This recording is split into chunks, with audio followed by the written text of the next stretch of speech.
Hi there everyone, my name is Zach Ford. I'm here to give a presentation on bullying biases by James Fleming.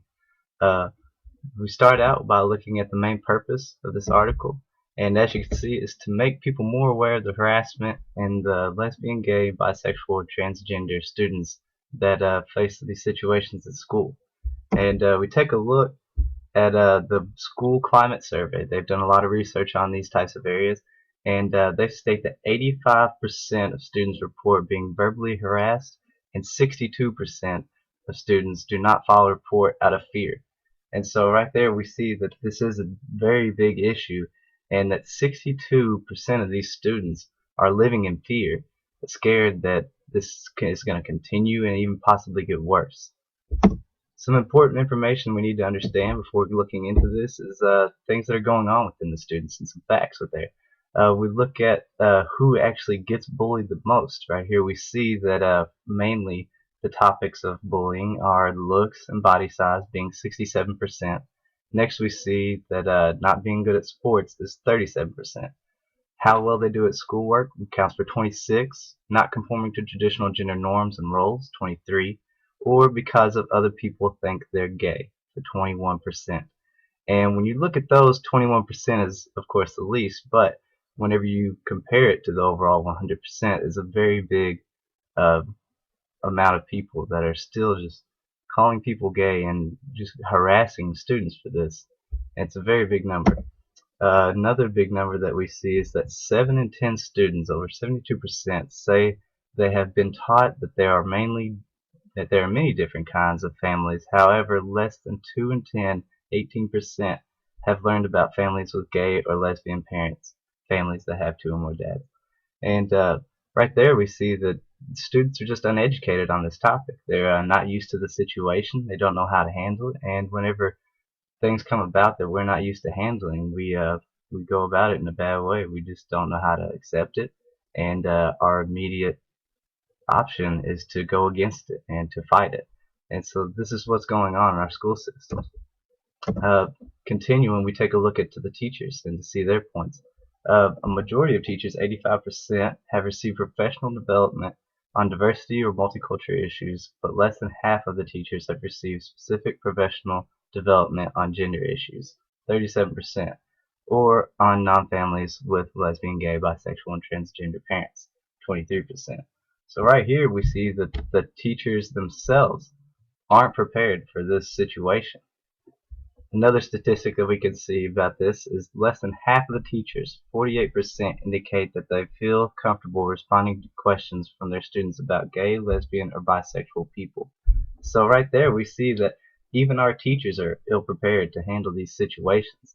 How do we expect our students to know how to handle these situations and handle these people if they're not that comfortable with it? So this is definitely an issue that is causing much harm and widespread, and there's no doubt about it that people are just unaware and unable to handle it.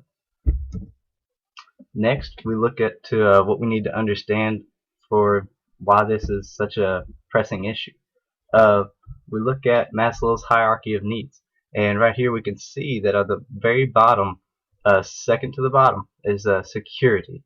And in the school system, uh, these kids aren't feeling safe. There's a statistic in the article that talks about 4 more students have being gay or lesbian report missing a day or two than the past 4 months, just because of they don't feel safe or going to school. They feel like they will get physically harmed if they go to school. And next we see that love and belonging is right there next to it. And these are at the very bottom. If these needs aren't met, there's no way that these kids can work up to self-actualization and become creative and spontaneity and solve problems. There's just no way that it can, because they're so consumed and thought up with these bullies and these people that are hurting them, these safety and belonging issues. Key question that we look to ask is, what can we do to make the school a safer place for these students and have it a positive learning environment to where bullies and people aren't making nasty comments and negative vibes?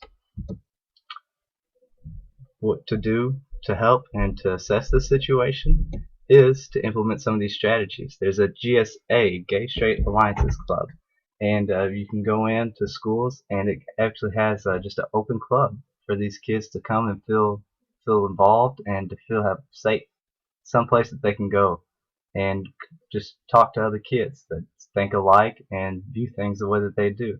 A lot of kids in these GSA programs and clubs may not even be gay or homosexual or anything like that. They just like to go there and show their support, which is an amazing thing. Also, inclusive curriculum, supportive educators, and comprehensive bullying harassment policies. The main assumption by the author and his article is that people are scared to get involved. It's a reoccurring thing. It's just the problems are there and the programs are there, but nobody wants to actually do anything about it and get involved and just have their name put out or be discredited in any way. But what we see is that whenever you allow these programs to come into the school and implement them, it allows those opportunities to come about, and like those people can actually make that choice for themselves. If they don't even have the choice in their school, of course they're going to stay away from it and not get involved at all. But putting these programs in there and implementing these ideas actually gives the kids a chance to open up and speak out their beliefs. Um, in the article, it gives an example of Kate, who is from grade 11, who reports, "I joined the club as a way to show support to my gay cousins living in the Philippines." So right there, we see a perfect example of just students who just think alike, and they just want to come together and show their support and help these people out. It's not necessarily that they are, just feel so bad for them, or they just like look down on them or anything like that. They just want to be there for them and just show people that humanity is good. There's good people out there, and that's what these clubs are about, to show these people. The author's reasoning behind this, of course, he wants to put these programs in there and cut this problem out of the schools, as well it should be. And whenever we look at consequences of putting these programs and clubs and stuff into the system in schools, that whenever you do this, students are going to have to come around and open up to people. Whenever you're in high school, a lot of people keep secrets to themselves, and students do not want to come out and share these things with people because they are living in fear. And with these kind of programs, it allows a safe haven for them to go to. At the same time, it has to make them step out of their comfort zone.